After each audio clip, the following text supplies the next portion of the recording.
दोस्तों आज हम आपको सालार मूवी की फ़ैन थ्योरी सुनाने जा रहे हैं और हम आपको ये भी बताएंगे कि केजीएफ से इस स्टोरी को कैसे कनेक्ट किया जाएगा। आप लोगों के लिए लास्ट में एक सरप्राइज़ भी है, तो वीडियो को एंड तक जरूर देखिएगा। डायरेक्टर प्रशांत नील की अगली फिल्म सालार की कहानी शुरू होती है ईयर 1970 से, जब इंडिया में इलीगल कोल माइनिंग काफ़ी बढ़ गई थी। ऐसी ही एक तेलंगाना की गोदावरी कोल माइन में काम करने वाला एक मजदूर सालार, जिसका फिल्म में रोल प्रभास प्ले कर रहे हैं। सालार पिछले 10 सालों से इंडिया की अलग अलग स्टेट्स की कोल माइंस में काम कर रहा है। सालार इन माइंस में किसी को ढूंढ रहा है।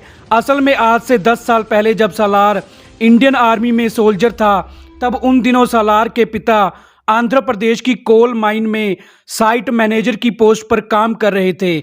लेकिन फिर अचानक से उस माइन में काम करने वाले बहुत से लोग लापता होने लग गए। उन लोगों को कैद करके कहीं दूर ले जाया जाने लगा और उन लोगों में सालार के पिता भी शामिल थे। अब कोई भी ये नहीं जानता था कि उन माइन में काम करने वाले लोग कहाँ चले गए। जब सालों तक सालार के पिता की कोई खबर नहीं मिली, तब सालार की मां ने सालार को एक लेटर भेजकर सालार के पिता के लापता होने के बारे में बता दिया। सालार इंडियन आर्मी की जॉब छोड़कर अपने पिता को ढूंढने अपने घर वापस आ गया।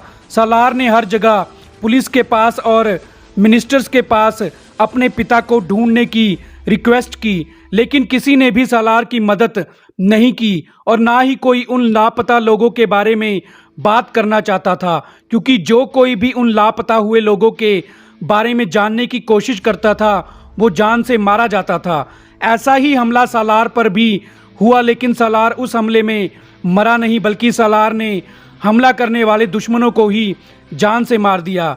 सालार का एक दोस्त, जिसका फिल्म में रोल पृथ्वीराज सुकुमारन प्ले कर रहे हैं, सालार की मदद उसके पिता को ढूंढने में कर रहा होता है। सालार के दोस्त को एक दिन बहुत बड़ा सीक्रेट पता चल जाता है।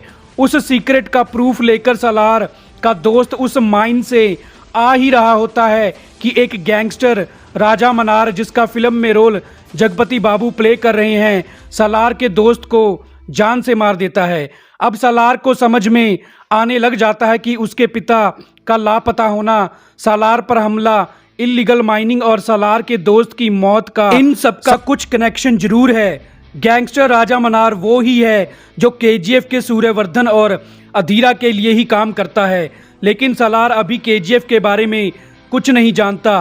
अब अपने पिता को ढूंढने के लिए और अपने दोस्त की मौत का बदला लेने के लिए सालार फिर से हथियार उठा लेता है।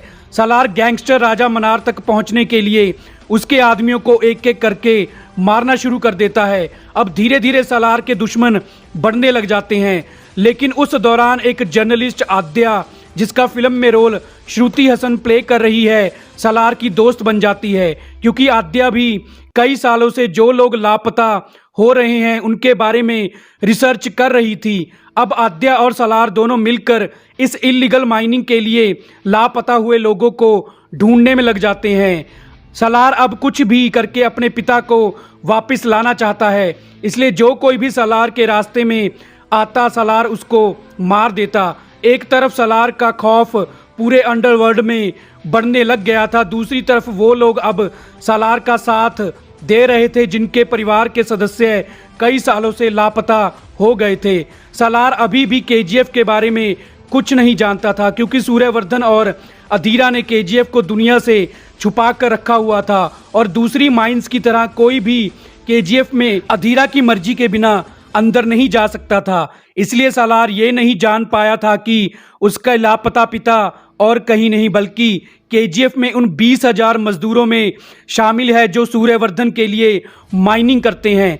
फिर जब एक दिन गैंगस्टर राजा मनार ने आद्या को किडनैप कर लिया, तब सालार आद्या को बचाने के लिए राजा मनार के अड्डे पर आ गया और सालार ने एक एक करके राजा मनार के सभी आदमियों को मार दिया।